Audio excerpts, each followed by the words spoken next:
Hola, buenas noches. Vamos a pasar a ver el tema 4, la unidad 4, programación del seguimiento y control de la variable del aprovisionamiento.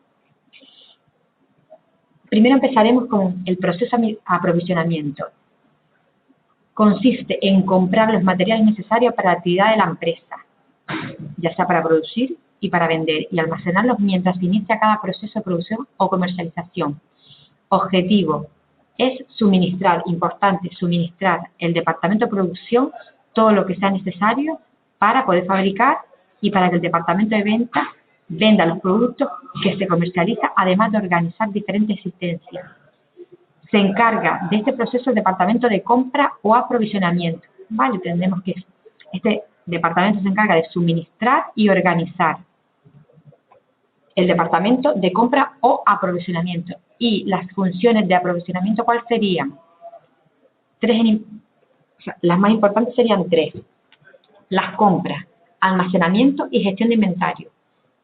En primer lugar, ¿qué tenemos que hacer nosotros? En primer lugar, nosotros lo que tenemos que hacer es realizar las compras. Es decir, tenemos que comprar todos los productos que son necesarios para nuestra puesta en marcha. Y que tenemos que tener en cuenta precio, calidad, plazo de entrega, condiciones de pago muy importantes, servicios por venta, etcétera. Estos puntos que acabo de comentar, que tenemos que tener en cuenta, ¿qué nos hace decantarnos o por unas compras o por otras? O sea, o comprar a un proveedor o comprar a otro.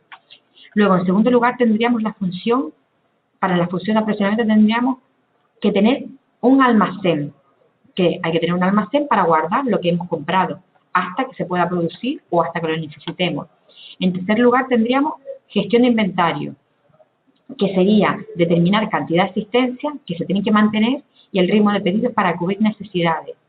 Es decir, lo que nosotros necesitamos mantener para cubrir esas necesidades. Siempre hay que tener con un pequeño stock, o hay empresas que tienen que tener un stock de determinados productos.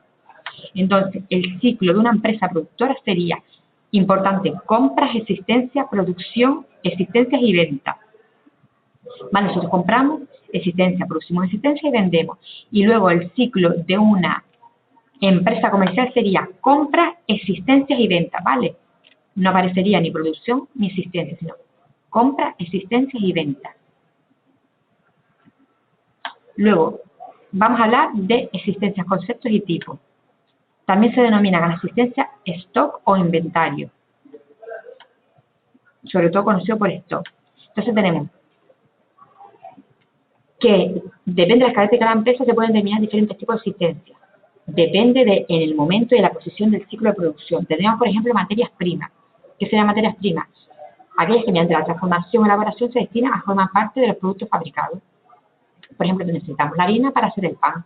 Productos semi-elaborados son productos elaborados por la empresa y normalmente no destinados a la venta, hasta que no son objeto de otra elaboración. Por ejemplo, un producto que se fabrica y se deja ahí para otro producto, por ejemplo, el atún para hacer una empanadilla, ¿vale? Hacemos lo que es el sofrito con la masa del atún y lo tenemos ahí para hacer empanadilla, o se puede usar para otras cosas. Luego, productos acabados. Son los terminados, productos fabricados por la empresa destinados al consumo final. Mercadería o asistencia comercial.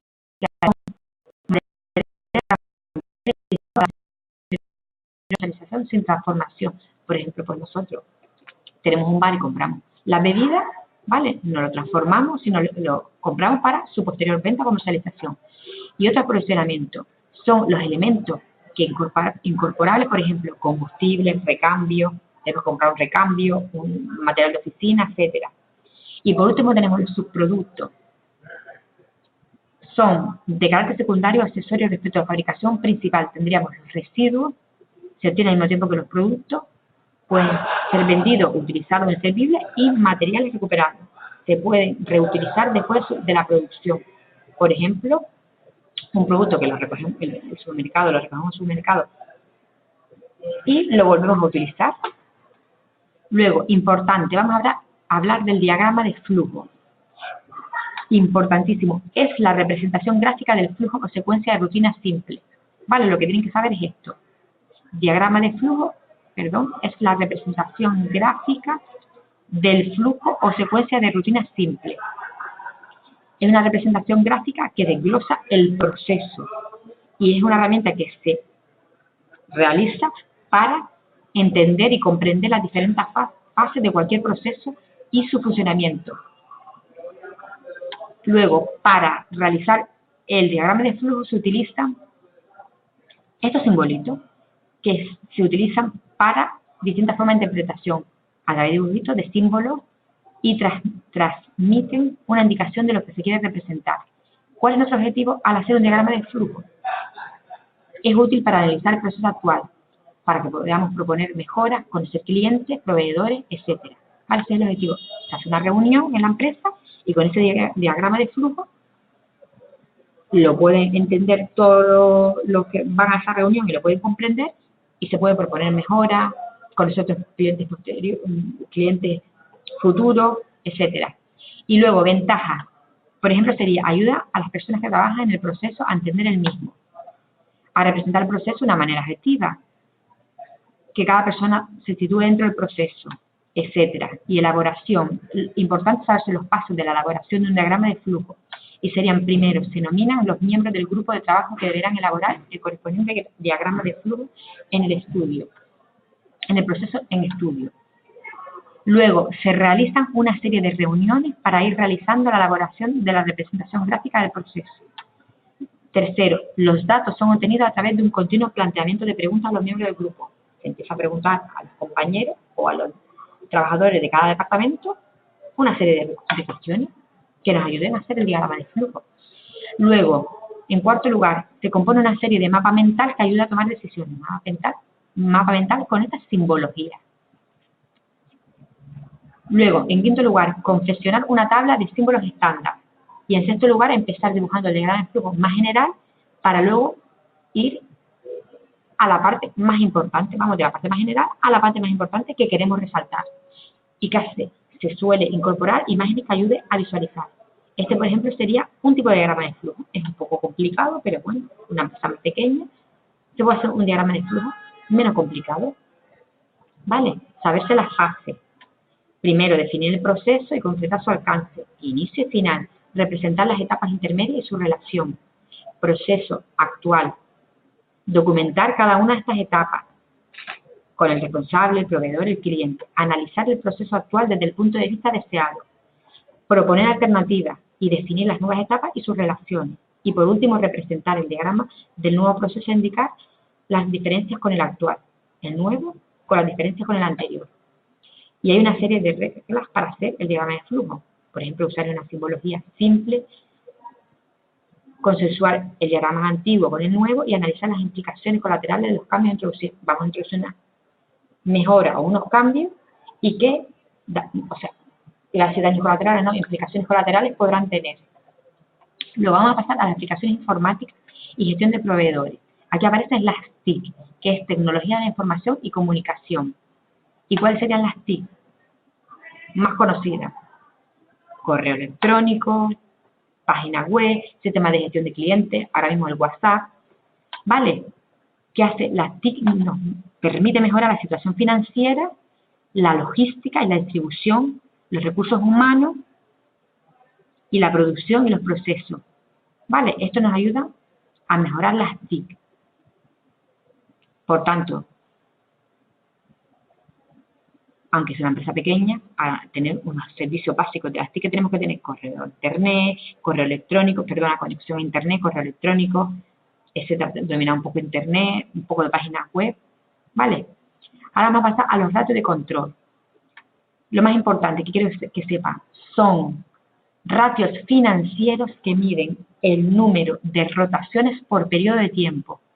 Tienen en el numerador un valor de flujo, ya sean ventas o compras, y en el denominador un valor de fondo, existencia, deudores, etc.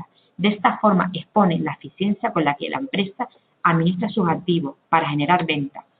Entonces tenemos rotaciones de materia prima, la rotación de productos semiterminados, de productos terminados, rotación de clientes, proveedores, cobros pagos e inventario, etcétera, ¿vale? Pero lo importante de este punto es saber lo que es ratio de circulación, ¿vale? Esta parte de aquí. Vamos a pasar ahora a lo que serían informes de evaluación de proveedores. Nosotros hacemos un informe a los proveedores, sobre todo a final de año, y le damos una puntuación, ¿vale? 5 puntos, plenitud de criterio de descripción, y un punto de plena del criterio según descripción sería, en 5 puntos, aprobación, y un punto de desaprobación, ¿vale? A más puntos, nos quedaremos o no nos quedamos con ese proveedor. ¿Y qué vamos a considerar sobre todo? Calidad, precio y tiempo de respuesta, ¿vale? Sobre todo, más cosas, pero sobre todo estos 3 puntos. Calidad, precio y tiempo de respuesta. Y luego, documentación importante cuando vamos a hacer el proceso de aprovisionamiento. Serían justificantes y documentos. Tenemos primero lo que es el pedido. Se suele solicitar un pedido mediante representante. Se define como solicitud en firme de material que realiza la empresa a un proveedor después de haber valorado las ofertas recibidas de varios proveedores, ¿vale? Esto de aquí es lo que... Perdona, estos 2 puntitos. Perdón, estos 2 puntitos. Luego, tipos de pedido. Pedido de servicio u obra, de materiales, por consumo extraordinario, que no se suele hacer normalmente, de reposición, según las formas, normales, pedidos programados, pedidos abiertos, es decir, se deja abierto el pedido hasta final de mes y tú durante un mes vas pidiendo, por ejemplo, tienes una cafetería y vas pidiendo al de la Coca-Cola y le vas pidiendo, hace pedido a lo mejor toda la semana y no te lo cierras hasta final de mes. ¿Vale? Luego, el impreso de pedido se puede hacer mediante 2 formas, carta e impreso. Y en ambos casos se deben poner todos los datos necesarios para facilitar al máximo las relaciones comerciales y que no dé lugar a equivocaciones, ¿vale? Esto es lo más importante que tienen que saber, lo que es del pedido. Y registro de pedido. Se realiza un pedido, habrá que realizar un seguimiento de ella hasta que la mercancía llegue a nuestro almacén. Se hará en el libro de registro de pedido emitido. Son este contenido. Y luego, hoja de solicitud, documento que se utiliza para solicitar materiales desde una sección a otra de la empresa, desde el punto de venta al almacén central, ¿vale? Ahora vamos a hablar de lo que es el albarán. Es el documento que confecciona el vendedor y lo envía al comprador junto con la mercancía. Y su función es servir como justificante para acreditar que la mercancía ha sido entregada al cliente y también sirve de guía para confeccionar la factura. ¿Vale? El original siempre se lo queda el que compra. Aquí aparecerían los datos que tiene que tener el albarán. Y luego, importante, albarán valorado. Es un modelo especial que se expide cuando el comprador no exige factura y el importe se paga al contado al retirar la mercancía, ¿vale? Esto es lo que tienen que saber del albarán valorado.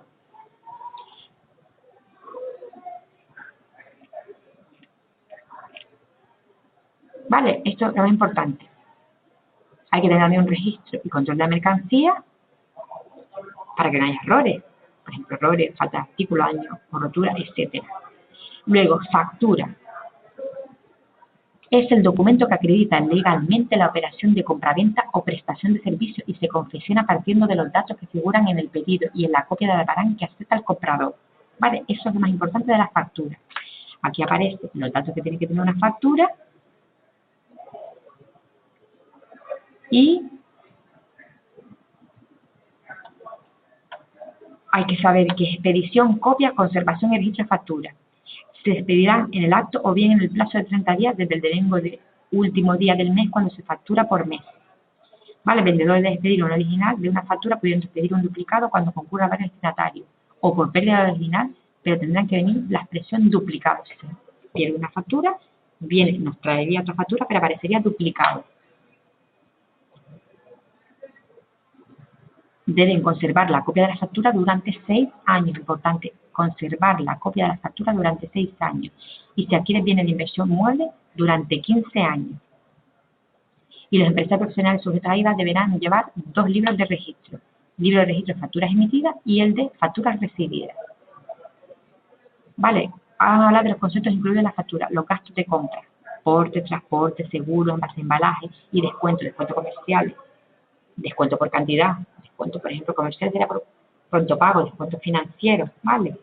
Luego, unidades modificadas, factura y por consiguiente forman parte del fruto de la factura, pero el importe económico de estos artículos aumenta el descuento comercial. Vale, ahora vamos a hablar de notas de gasto. Se utilizan para reflejar los gastos suplidos, que son aquellos que el vendedor paga a terceras personas en nombre y por cuenta del comprador. Vale, aparecerían portes, envases, embalajes, seguros. Y el formato de la nota de gasto es similar a la factura, pero los gastos incluidos en la nota de gasto tributan al 16%, mientras que los gastos incluidos en la factura se graban con el IVA que corresponde al producto. Depende de qué tipo de producto sea, será un IVA reducido, súper reducido o un IVA normal. Luego, facturas de rectificación de nota o abono. Las confeccionaremos para reflejar los importes que el vendedor tiene que devolver al comprador y serán cantidades que sean de incluir en factura y cobrado, pero que el comprador no tiene por qué pagar.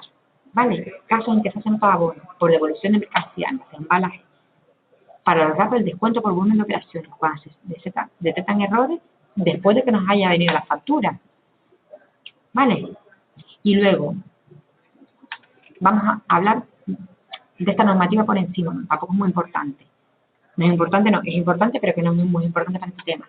Es una normativa vigente sobre envase, embalaje, etiquetado de productos y mercancías.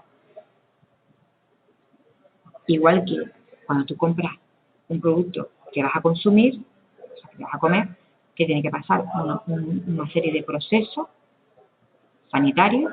Aquí los envases, embalaje, etiquetado de productos, también tiene que pasar una serie de controles y esto se controla por el código EAN, ¿vale? European Article Number, que es un sistema de código de barra. Entonces, depende del número que tenga,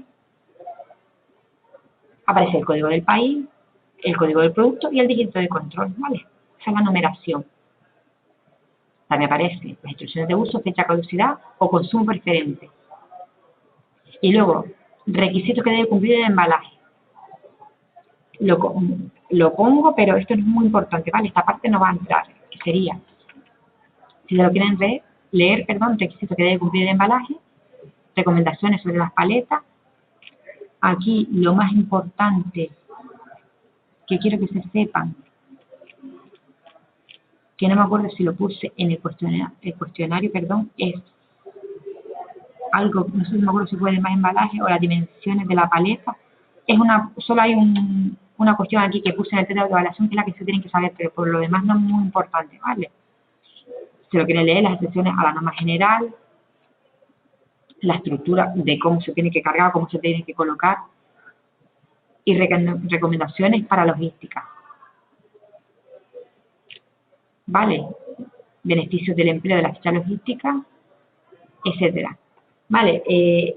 Esto es un resumen de la clase que se dio el día 15, porque el día 15 no sé qué problema hubo, que no se pudo grabar, ¿vale? Se dio la clase y tanto los que estaban aquí como los que estaban en casa, la clase muy bien, pero no sé por qué no se pudo grabar. Entonces, he hecho un resumen general de lo que dimos en la clase el otro día. Es un resumen cortito porque la clase del otro día fue muy participativa y yo pedía muchos ejemplos a los compañeros y entonces fue muy participativa porque se pedía muchos ejemplos. Pero bueno, esto es lo más importante del tema 4, ¿vale? De todas maneras, hagan los test de autoevaluación. Cualquier duda para el examen del viernes no tiene más que comentármela. Y nada, comentarles que muchísima suerte para el examen del viernes y nos vemos el viernes. Saludos.